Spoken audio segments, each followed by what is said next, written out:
here with George. He's one of our clients. He's been here for how long already? George? 2 months tomorrow. Yeah. 2 months, man. Wow. Yeah. So that's some serious investment and time that he's put into his program here at Serenity Oaks. So today we're going to talk about, before we start talking about Einstein, the new therapy goat here at Serenity Oaks, we're going to do a little bit of background on George and kind of talk about some of the, how he would cope with depression or anxiety in the past. So we're going to ask you some questions. Just tell us exactly how you feel and, just from the heart, okay? Okay. All right. So let's see here.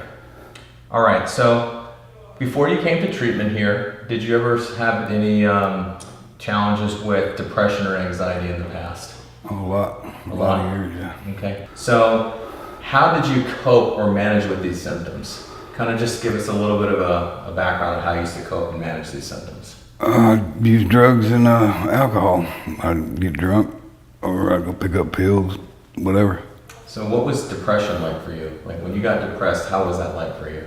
It was bad. I mean, you lay in the bed at night thinking, that you go in your sleep, you pray to not be here, Okay. And that lasted a while. And then how did anxiety look like for you? It just was like overwhelming. You had to do something. Okay. And like I said, drugs and alcohol took it away. So by using those, that's how you managed it? Yeah. Okay. And did it work every time as far as managing it? Yeah, if I stayed on them, which I usually did. Okay. All right. So what was the side effect of using these management using drugs and alcohol to manage these symptoms? What was the negative side effect? There was a lot of side effects, but in the end, you lose everything. I mean, you're gonna lose your wife or husband, either or. You're gonna lose everything you got, your car, your truck. I mean, you ain't gonna own anything. You're not gonna have anything in the end. Okay. So it stopped working. Yeah. Okay. So that's why you came here, right? Right. Excellent. So we're going to talk a little bit about your experience here and what you've learned as far as how to manage these different symptoms. So since you've been here for 2 months, what are some of the new coping skills or ways that you've learned to now manage these symptoms? There's a lot. I mean, here sometimes I go for a walk, listen to music, talk to people, which I never did before, and groups help tremendously. I mean, there's a lot of things to cope with it here. Excellent. All right, so we're going to talk about a new coping mechanism that has been brought in. So how long was he in treatment for before we brought Einstein into the picture? Einstein, I think, has been here, 3 weeks already? Yeah. So give us a little bit of insight, like how your treatment was before and then after Einstein made his way into this facility. I was going along kind of rough. I mean, but I was getting it. I love this place, but they brought this Einstein in, and it came right to me. I mean, he's been with me ever since. I mean, he's my best buddy here. I mean, he made a tremendous difference. I mean, he really did. I mean, he was great. Excellent. So, like, when you were with him, like, what kind of just kind of explain how you were feeling inside whenever you were interacting with him. I felt needed. I felt wanted because he'd follow me everywhere. I mean, I felt love. I mean, it was cool. Very cool, man. Yeah. Excellent. It made me start opening up, things like that.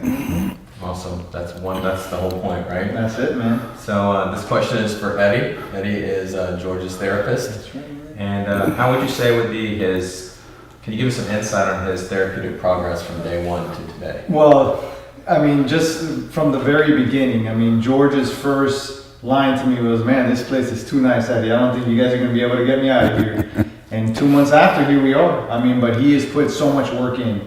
And the only reason that he is here 2 months later is because we have seen how much work he has put in, how much he wants this. I mean, you're talking about a guy that's completely changed his lifestyle. Came in here, and you heard him. He himself just said it, broken, defeated, not believing, not having any hope or faith.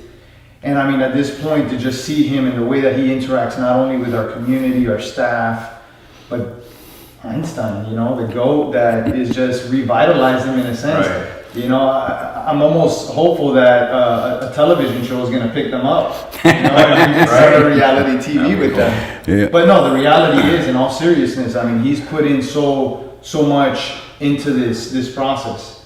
You know, he's sacrificed. You know, he's missing his daughter's birth at this point in time. It's his first, you know, second grandchild it'll be, but his daughter's first child. I mean, that speaks volumes. Right. This is a guy that's willing to sacrifice anything and everything back home because of the people, places, things, you know, moving forward, so he can completely revitalize his environment. And I mean, now we're working on his aftercare. He's going out for jobs. He's already worked on his resume with us. I mean, it just speaks volumes as to what he's doing for himself. And we're just so proud of him. We're grateful that he allowed us to be part of this process with him. Awesome. So George, you're going to keep in contact with the alumni program over here? Oh yeah, absolutely. I mean, coming back like once or twice a week. Excellent, excellent. Well, we really appreciate you, sitting down with us. I know it's not easy sitting in front of the cameras here, but we saw something amazing unfold here over the past couple of weeks, and we wanted to explore that and to see how it was before and after. And I feel that you have both made an impact on one another. So it's very good. So with that being said, we will see you in the next interview.